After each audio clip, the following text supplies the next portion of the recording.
Hi Shania, I am making the recipe that you requested, which is for West Indian sweetbread. Let me show you what the ingredients are and then we'll move on to incorporating it. It's actually really easy.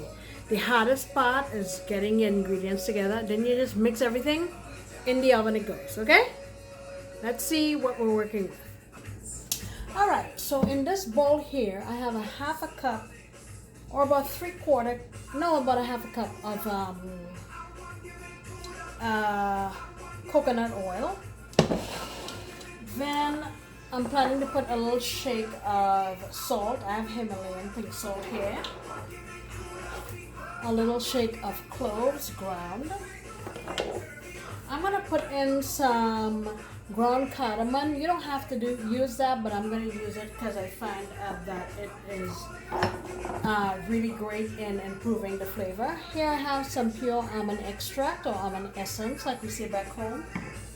I'm gonna put a couple shakes of Angostura Orange bitters for a nice citrus taste.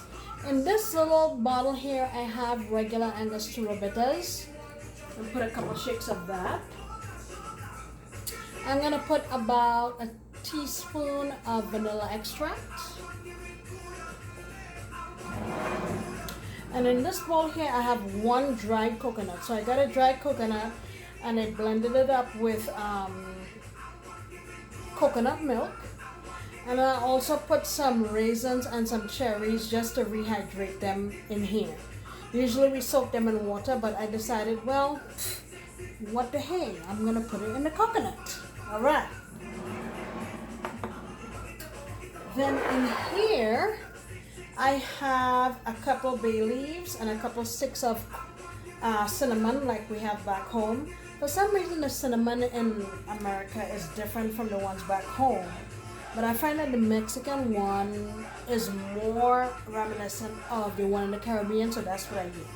So I got 2 sticks of that, a couple of cloves. I toasted it on a pan and then I blended it in a coffee grinder that I have designated only for spices. So that's what I have here. Then in here I have 3 cups of all-purpose flour and 2 tablespoons of baking powder. So basically all we do is throw everything together, mix it up and bake it. Alright, let me get to mixing. Shania, auntie forget the sugar. Imagine that, forgetting sugar with sweet bread. I have 3/4 cup of of brown sugar here. Let me mix that in.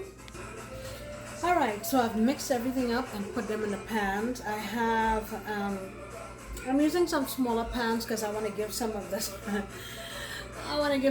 away so I don't eat it all. So I have sort of a regular size bread pan and some smaller ones. I'm going to pop these in the oven. I would say the little ones will be done in about 30 minutes and the bigger one in about 45 minutes. So I'm putting them in the pan at 350 degrees and we'll pull them according to their size. And then what I'll do is I'm going to make a mixture of sugar and water.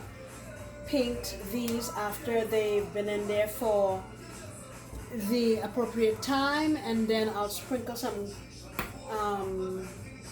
white sugar on them, put them back in the oven for about 5 minutes, and then voila, we'll be ready to go. Alright, so it's been 30 minutes. These are not quite ready to come out yet, but what I'm going to do now is I have some brown sugar and water that I'm going to baste all of these with.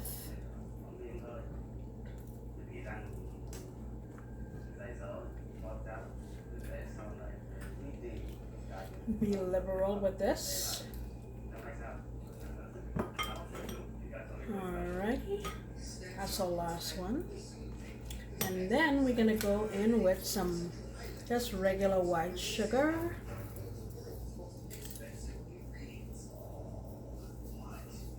And I'm gonna stick these back in the oven for, I would say, another 10 minutes or so on 350. Then we'll come back. Would you look at that? They're all out of the oven, and I'll slice it and take a bite. I can't wait. And here's our finished dish. It's important to let this cool completely before trying to cut it, which I did not do. I tried to cut it while it was hot because I wanted to show you what it looked like. But this is the most important part, tasting. So, let me get a little bite here. Here it is.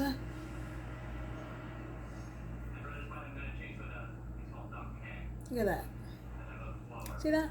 Let's take a bite. Mmm. Ooh. That is nice. Tropical. It's like you can almost taste the islands. Absolutely fantastic. I hope you try it. Shenia, I hope this met your expectations. I'll see you next time. Bye-bye.